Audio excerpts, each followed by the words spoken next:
Hey friends, welcome back to another Seed Talk with Lisa and Layne. Hey Layne. Hello, how's it going? It is going really, really well. I'm pretty happy, all of our cool flowers are kind of planted and it's raining on them and it's kind of cold outside. Sounds like a great recipe, right? It does. And I love the holiday season, and I know you do too. So that's just adding to the cheer. It is. It's kind of cheery, even though it's kind of gloomy today, but we're happy for the rain. So, Yeah. friends, if you're new here, we're so glad you have dropped in. And if you want to learn more about the work of the Gardener's Workshop, you can learn all about us over at thegardenersworkshop.com. There's just a lot of great stuff over there, and we would love for you to drop in and check it out. That's what keeps Layne and I busy the rest of the days, where Layne is the seed manager, and I'm not sure what I am. I think I'm the mouthpiece for the Gardener's Workshop, right? So we'd love to have you drop in. And so, Layne, what are we going to talk about today? Well, during the winter months, it's a really good time to catch up on some reading. And also going into the holidays, it's a great time to buy little gifts for someone else or for yourself. So we're just going to be talking today about some books that will keep you or a friend occupied during these cold winter months or any time of year, really. It's true. I mean, what is dreamier than a chair, your chair, with a stack of books, maybe a cup of coffee or whatever your beverage choice is in front of the fire? Oh my goodness, I could just camp out there all winter. Yeah, I would like some hot chocolate. So, yeah. Yes, there you go. There you go. All right, so let's dive in, Layne. Okay, so first up, we're going to start with one of Lisa's picks. And this is going to be a really important book to Lisa and a really helpful book for anyone that gardens. And it's called The New Organic Grower by Elliot Coleman. This is the book that really taught me how an organic system kind of works. When I started farming or started being interested in gardening, I mean, I just really didn't know anything. I didn't have any exposure. And Elliot's book really took me by the hand and just told the bottom line facts. And in fact, I have the book that you have up, but I have the original first edition, which you can see I even have tabs on here. There are so many notes in this book, y'all. This is the book that really started it all for me. And actually, one of my other picks is actually the book that led me to this one. But I also have Elliot's 30th anniversary because, when they republish a book, they do go in and add stuff and update pictures. And so I see that it's just really necessary to have both of them. So I am a huge Elliot Coleman fan. This is who I learned about soil blocking from. I have met him twice, and it was like I was meeting Mick Jagger. I was stunned fangirl when I met him, and talked to him about the way that I've tweaked soil blocking and got the nod from him. And anyway, so I owe a lot to Elliot Coleman and his books. And what are some of the things that it specifically talks about in there for someone that might be interested? Sure. So it really, talks about the most important component of any garden or farm, and that's the soil, and about ways to go about to enrich it and to help it and to do it in a very sustainable way, simple way. Sustainable is like the buzzword, but it's the way that Steve's grandpa built this farm that I'm on. They used manures and leaf mold for all those years, and there weren't any fancy machines or any way to do it. They just made piles and let them sit and let them age. And so anyway, Elliot talks about a lot of that. And then he also really, as I mentioned, talked about soil blocking and Yeah. why he traveled all over the world and, kind of found this is the way the Europeans did it and why it was more efficient. And so really the real basic foundation of what built my farm came from this book. But it's the techniques for both the home gardener and any farmer, market farmer. And he talks a lot about vegetables and spacing and timing. And, if you're a vegetable grower, it's like even more applicable to you. But I gleaned tons of information from this book. Yeah. And it's one that you'll go back to again and again as a great reference book. Yes, yes, I still do 25, 27 years later, Yeah.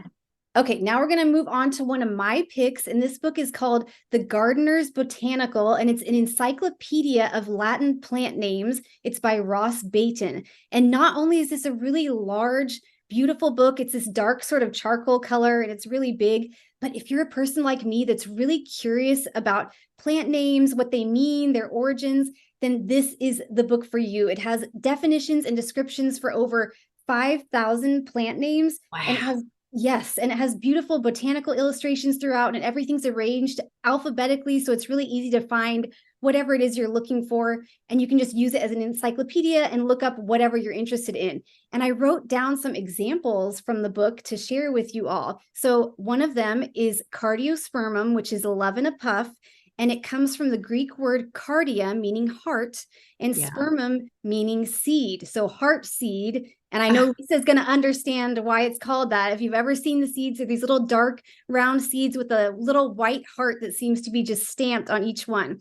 Echinacea or coneflower, it comes from the Greek word echinos, meaning hedgehog, which I think is so cute. And you can just picture why when you picture that spiky little cone in the middle. Yes. Nigella comes from two different Latin words that combined mean black and small, and it refers to the seeds. And Orlea is named after a person, Johann Orley. So sometimes it really is just named after someone. There's not like a deeper meaning to it.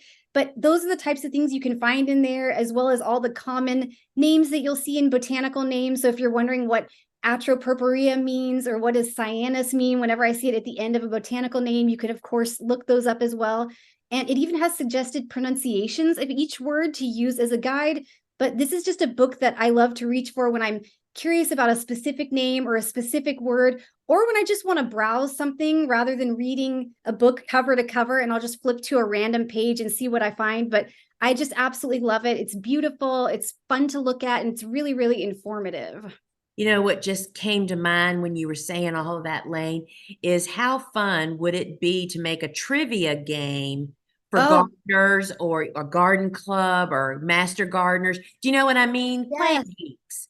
Those of yes. us that are really plant geeks, this would be a really fun thing. It was almost be like a treasure hunt. So that is really cool. Ooh, we're going to have to keep that in mind for the next TGW company picnic. Hmm. There we go. Yeah, yeah.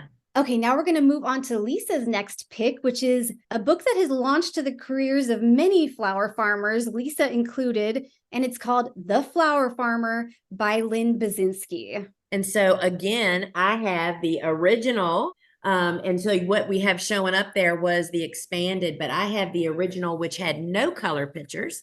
This was the first book that I read about in the back of a magazine and ordered it and got it, the first season it came out, I think it was midsummer. And um, this is the book that rewrote life for so many of us. Those that we didn't even know that flower growing, cut flower growers, that was actually a career or an Yeah. opportunity. And Lynn, who was first a journalist, she married a farmer, and this kind of all just developed.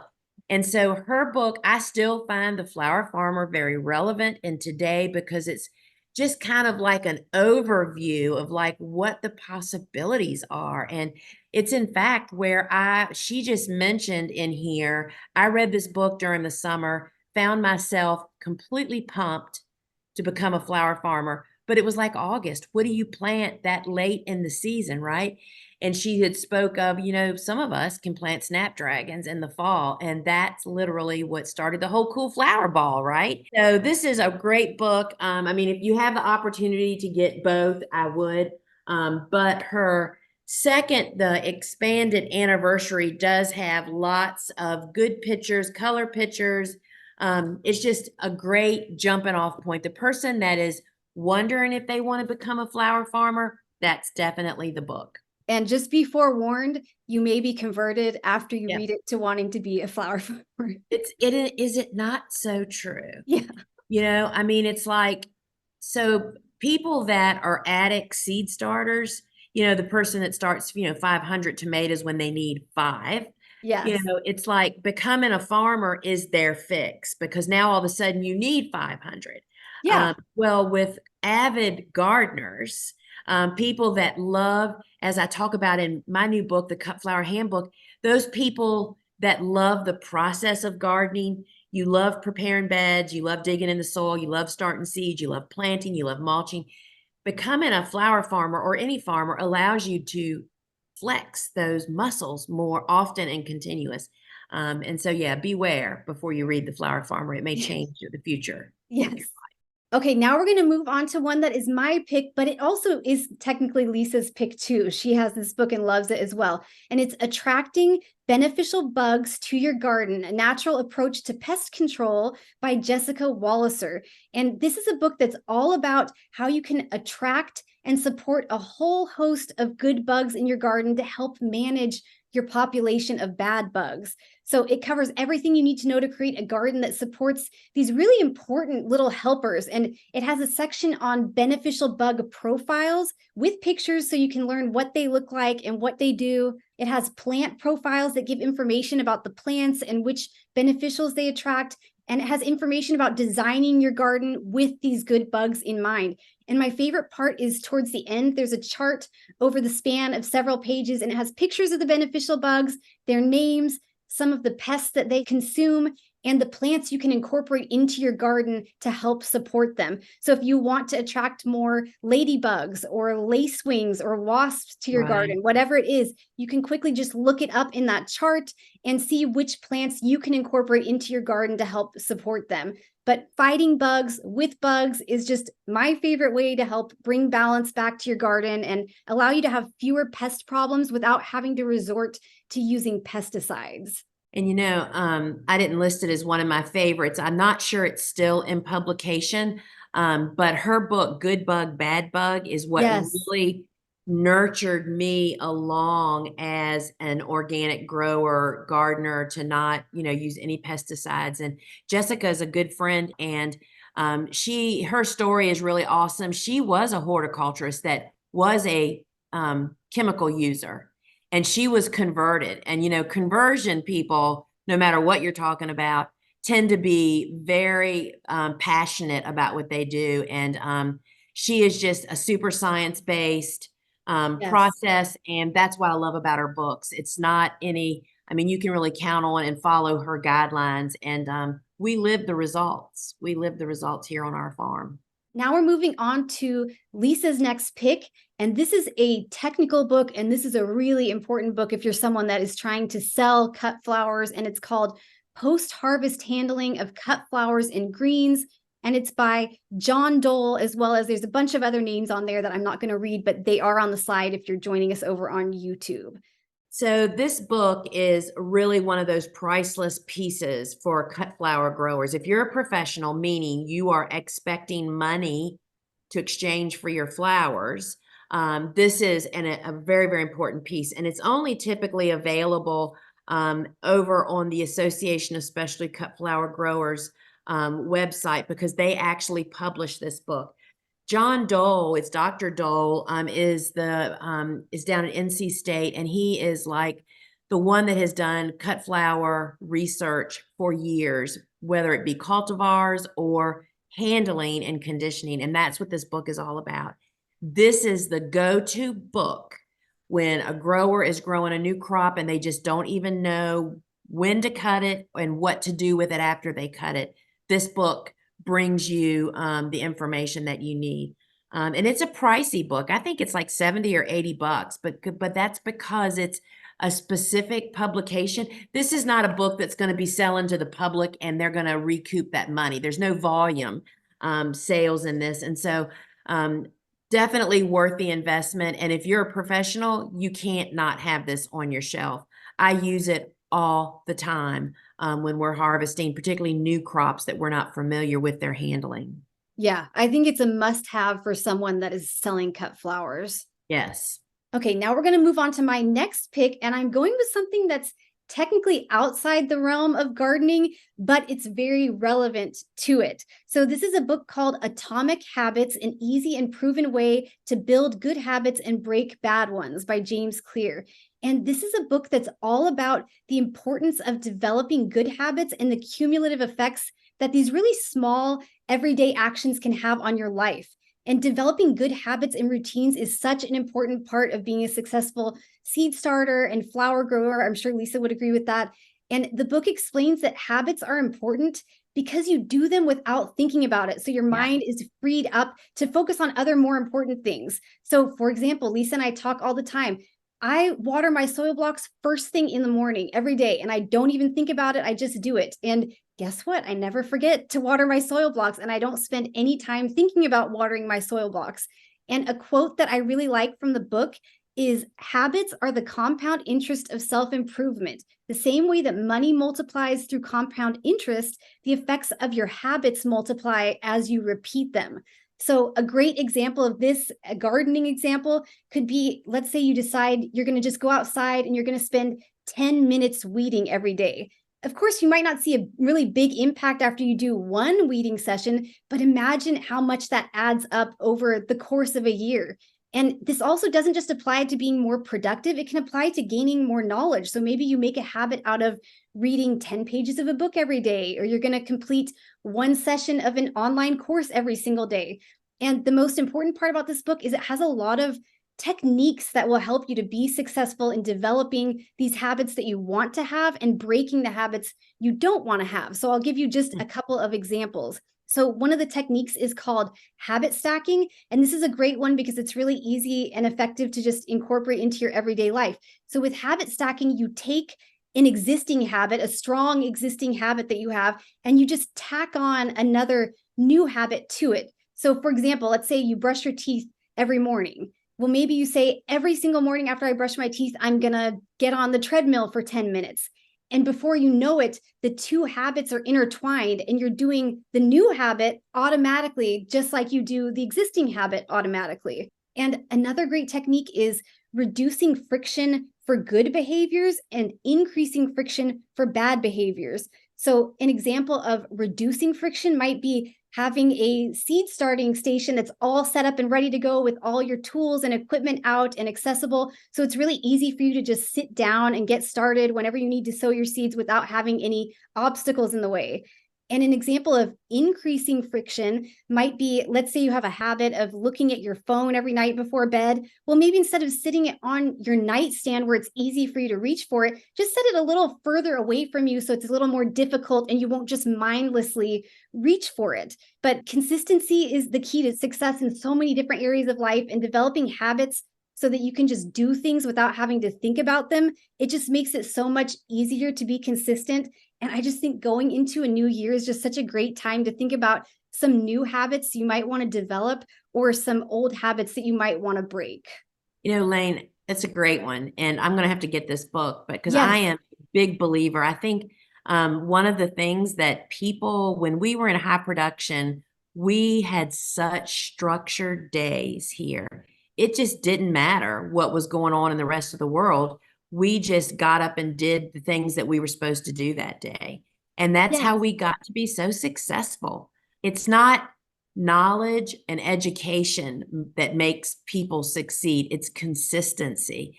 It's not, I mean, those things help, but most people just never do things long enough to enjoy the success because they don't develop a habit. And so, yeah, that's a real, and I think we tend to make it much more complicated And and it's harder. really simple. And that's what I like about it. There's all these little techniques that are just simple things to do that really make a big difference. And another quote I wrote down is, too often we convince ourselves that massive success requires massive action, but the difference a tiny improvement can make over time is astounding. So just doing these little tasks over and over again, it just adds up over time. And I think of you, Lisa, sowing your sunflowers every week on the same day every week, or harvesting every single Thursday. You're just consistent about it. And that really is what leads to success.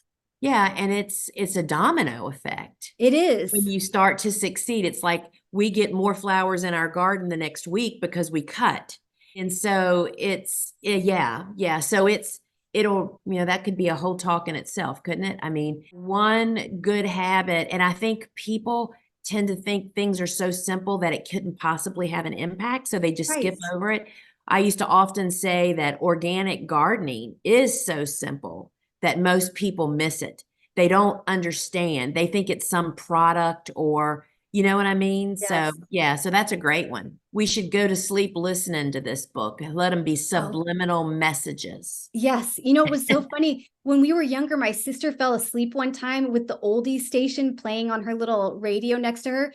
And the next day when she woke up, she had memorized all these oldie songs. And my mom was like, "How do you know these?" And she had subliminally absorbed them in her sleep somehow. So, yeah, that would be a great idea. Oh, All right, now we're going to move on to our last pick. And this can be kind of a joint pick because we actually think these books are just really, really important. And yeah. there are two books by Doug Tallamy, Bringing Nature Home and Nature's Best Hope. I was hearing a lot of ruckus about Doug Tallamy a couple of years before I finally got to meet him. I actually had dinner with him. We were both speaking at a gardening symposium at a university, and the symposium takes all the speakers out to dinner the night before. And he and I were the keynote people, so we went out to dinner and we sat together and next to each other. And I just really came to have such an appreciation for him personally, that it just, because, I mean, I have lots of things I should read. I have lots of books I want to read. And so they had been in my stack, the Bringing Nature Home book. And that spurred me to read it. And I will tell you, this was many years ago. It literally changed the way that I viewed my farm and my garden, and changed the way that I approached things, not so much the farming, but everything that surrounds my working garden. And, it was perhaps one of the nicest, the most rewarding compliments and reactions to my farm, is my photographer for two of my books, Vegetables Love Flowers, and then the Cut Flower Handbook is Bob Scammerhorn, who is a award-winning wildlife photographer who he and I met, and he decided to, start taking pictures of flowers for me, right? When he comes to my farm to take pictures, it's all he can do to focus on the flowers, because he's like, "Did you hear that? That was a XYZ bird, or this YZ. Did you hear that's what that bird sounds like?" I mean, he is Uh, just so engulfed with the wildlife and the birds and the songbirds on our farm. And that's what we wanted, because you have to know I live in the middle of the city. And he's really shown too, I mean, just providing the habitat just brings these creatures in. But Doug Tallamy connects all the dots he does. there. And I should say the subtitle of this Nature's Best Hope one is A New Approach to Conservation That Starts in Your Yard. And it kind of ties into me with the atomic habits we were just talking about. It doesn't require a massive action. These tiny little steps that you can take, they make a difference, compounded over years and years, and more people doing it. And we really can make a difference individually and especially collectively when it comes to protecting and supporting wildlife and the environment. And it's one little thing, Layne. I think that, especially back when I was speaking and we would be talking about my native border, you don't need to like rip your entire yard out. That's what Doug really is good at. It's like you don't have to like change everything you're doing. It's just the next time you're ready to make a selection to add to your landscape, you need to know that there are better selections that we can make that make an impact on the environment in ways that we just can't even fathom until you get some education on it. And yeah, I think that Dr. Tallamy he has a lot of little things that we can all do to make a huge impact, to help save, the environment. I just think both of those would be excellent gifts, so those two books, Doug's books, is for anybody that has a yard, and even if they just have a Yeah. balcony. Do you know what I mean? And also, it almost would encourage you to buy a home with a yard, of what Yes. impact and what a difference you can make with some small steps. So yeah, Yeah. that's really awesome. All right. Well, that does it for this episode. Hopefully, that gave you some book ideas either for yourself or for someone else that you might want to gift these to. But thank you so much for joining us again. And we appreciate everyone who has followed and subscribed. And don't forget to like and comment. If you're watching over on YouTube, you can leave a comment with a book recommendation or book recommendations that you have that we would like to see. And if you're listening on a podcast app, we always appreciate ratings and reviews. And you can actually use the form linked in the show notes if you would like to share a book recommendation with us. But thank you so much for joining us again.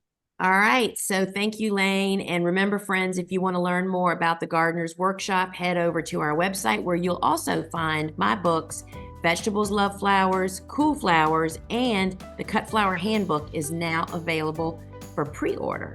And we'd love to get those. I'd love to sign copies for you. So friends, until we meet again, ciao. Bye.